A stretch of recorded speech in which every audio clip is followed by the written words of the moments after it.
Hi, I'm Robert Osborne. I'm back with our guest programmer for this month, a man who has certainly made his mark as a filmmaker and continues to do so every time he works. Welcome back, Spike Lee. How you doing? Good, thank you. Good to have you here. Great to be here talking about great films. Yeah.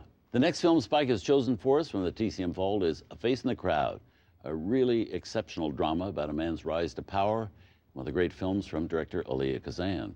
Now, this movie, explain why we're showing it right after On the Waterfront, besides the fact that you like it so much. Well, A Face in the Crowd was the next film that Bud Schulberg and Kazan did after the great success of On the Waterfront.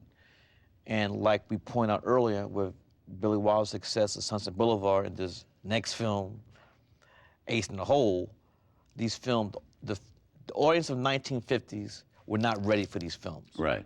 The follow-up film. The follow-up. They weren't ready for them. And both films, great films nobody went to.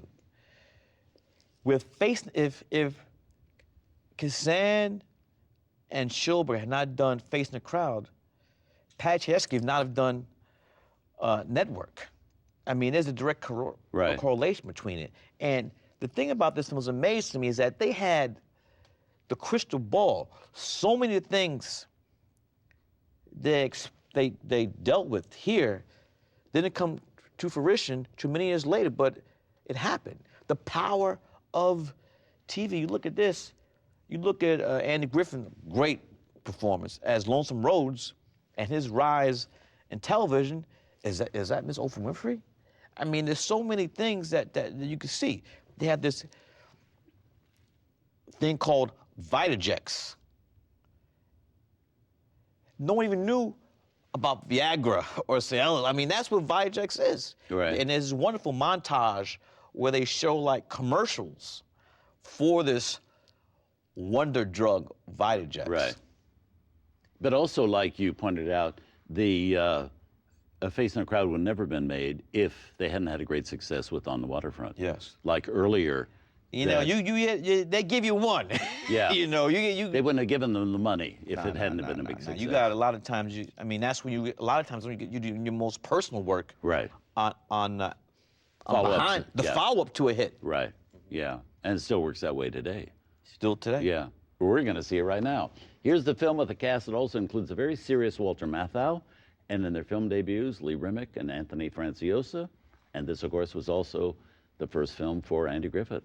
A movie chosen by our guest programmer, Spike Lee, from 1957, A Face in the Crowd.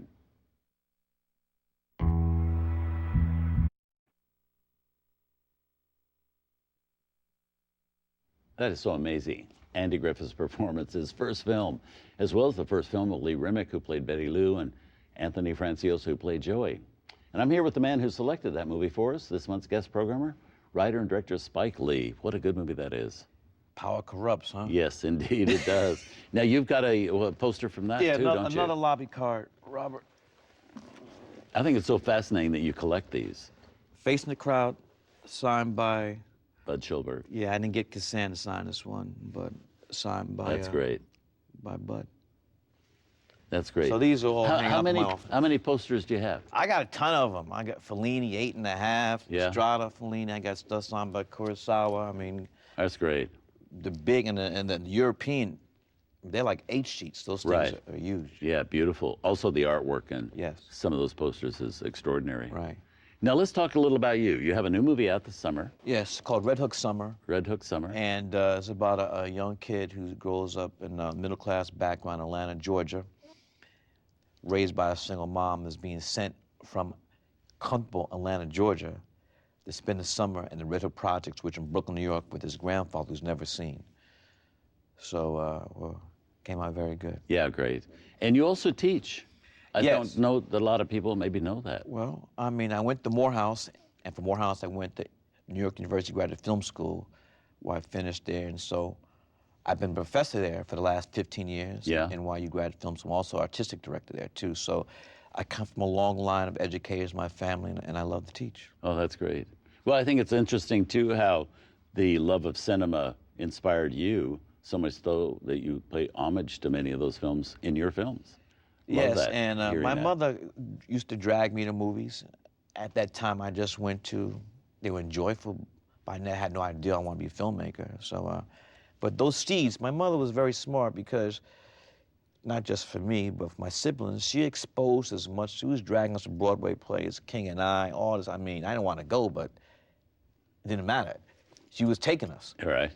So she was very smart, and she said, I'm going to expose my children as much as I can. That's great. When did it hit you that you wanted to be a director? The summer between my sophomore and junior years at Morehouse College. And do you know what it was that caused that? Came back to New York from the summer, didn't have a job, and one of my friends had a Super 8 camera, and I had nothing else to do, so I just went around New York City filming stuff with this camera. And that's how it started. That's how it started. And I like to say, film chose me, I didn't choose film. That's great. Well, I'm glad it did. Thank you very much. Nice to have you here. Thank you. Great pleasure. Have me back, okay? Thank you. I'd love it. Okay. Anytime. All right. Thanks, Spike. We're going to say goodbye to Spike right now, but be sure to keep an eye out for this summer release, Red Hook Summer, in theaters. And right now, stick around because you know how it is here at TCM. There's always a movie to see, and it'll be uncut and commercial-free. The only way to see a film.